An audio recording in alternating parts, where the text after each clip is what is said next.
নামাজের সেজদায় যখন আপনার মাথা আপনার সবচেয়ে উঁচু জায়গাটা সবচেয়ে নিচু জায়গায় লাগিয়েছেন, আল্লাহর সামনে নত করেছেন, এই সেজদায় তাসবিহ পাঠ করেন সুবহানা রাব্বিয়াল আ'লা, অথবা সুবহানাকা আল্লাহুম্মা রাব্বানা ওয়া বিহামদিকা আল্লাহুম্মা ইগফিরলি, অথবা সুবহুন কুদ্দুসুন রাব্বুল মালাইকাতি ওয়ার রূহ পাঠ করেন।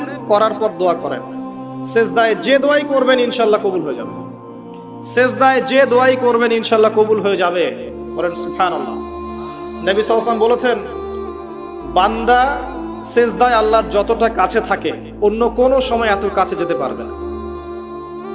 আর আমরা কি করে টুক করে সেজদা দিয়ে টুক করে উঠে যাই, একটা দোয়া করার সুযোগ পাই না, চান্সও দেই না।